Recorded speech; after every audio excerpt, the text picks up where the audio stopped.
Hola, me llamo David y soy dibujante de cómics. Para este tutorial quería elegir un tema que os pudiera resultar útil a la hora de hacer vuestros cómics y que os aportará un pequeño plus en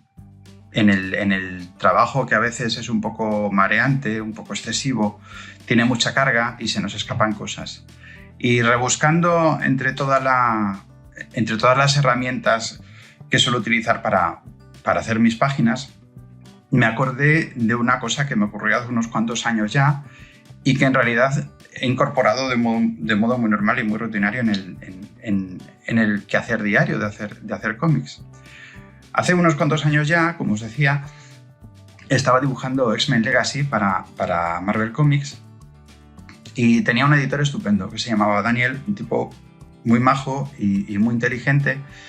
que daba muy pocas notas, pero que rara vez daba puntadas sin hilo. Y un día, en una página completamente normal y rutinaria,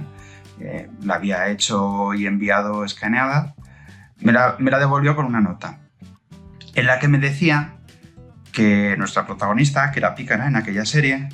en la viñeta 2 y en la viñeta 3 de aquella página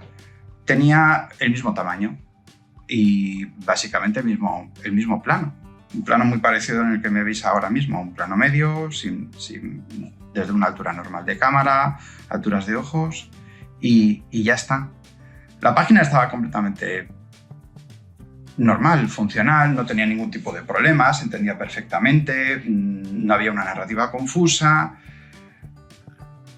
y no daba menos información de la requerida en el guión, ni un gramo menos de información de la estrictamente requerida en el guión,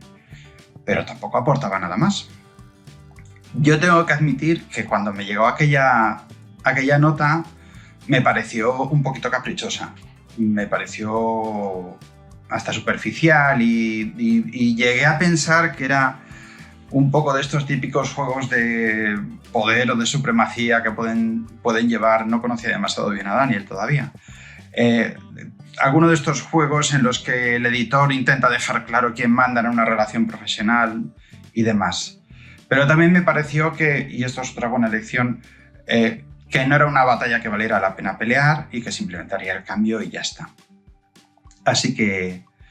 agarré la página, me senté, la miré y efectivamente Daniel tenía toda la razón. En la viñeta 2 y en la viñeta 3,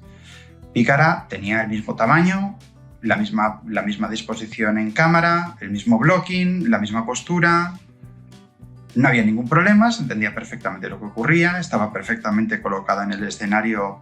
de después de una batalla, que es lo que ocurría en aquella escena. Y ya está. Me seguía preguntando a qué venía aquella nota, pero bueno, borré la viñeta número 3, que fue la que decidí cambiar, y de repente me encontré con que aquella nota tenía todo el sentido. Tenía que buscar un plano alternativo. Tenía que buscar un plano alternativo en el que Pícara no tuviera el mismo tamaño que en la viñeta anterior. Pero el plano no tenía que ser simplemente alternativo, tenía que aportar algo, tenía que valer, tenía que tener sentido narrativamente, tenía que cuadrar en el resto de la página. No sabía muy bien qué podía hacer porque también tenía que dejar el espacio correspondiente para la rotulación.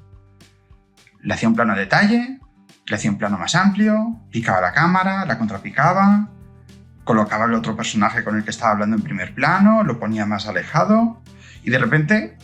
simplemente por el hecho de obligarme mentalmente a cambiar el tamaño y que no se repitiera, que no hubiera una repetición constante, que era completamente natural y normal en realidad, es muy cómodo, es como vemos el mundo al fin y al cabo. Pero al obligarme a no repetir el tamaño de viñeta a viñeta, resulta que me encontré que tenía que encontrarle posibilidades narrativas a aquella viñeta que convirtieron aquella página en una página muchísimo más interesante, porque de repente podía ver todo el campo de batalla, podía ver las consecuencias de la pelea, podía ver la actitud de Pícara con más detalle, tenía espacio para ver dónde se situaba, cuál era el blocking con respecto al resto de los personajes, podía ver qué había sido del contrincante o no verlo, Podía ver lo que había ocurrido en el escenario, si había elementos destruidos, por ejemplo, cómo de terrible había sido la batalla. Y simplemente había sido porque me tenía que enfrentar al hecho de no repetir aquel tamaño. La página tal y como estaba, como os digo, era perfectamente normal, natural y no tenía ningún problema. Pero no aportaba absolutamente nada más, ni yo como autor aportaba absolutamente nada más a la simple entrega de una serie de líneas de diálogo por oposición a lo que tenía ahora, que era una descripción más detallada de los personajes, del ambiente, de las posibilidades de la página, y un simple trayecto de información de A a B se convirtió en un trayecto que pasaba por C, por D, por E, aportando un montón de detalles, un montón de matices que se me ocurrieron a partir de tener que cambiar el tamaño. Lo bueno es que es un truco que funciona a la inversa también. Si te interesa, por lo que sea, o si os interesa tener una página más anodina, más cansada, más pausada, con el simple método de repetir una serie de tamaños relativos a viñeta de los personajes, tendréis una sensación completamente opuesta, que también puede transmitir un determinado tipo de información cuando es necesario.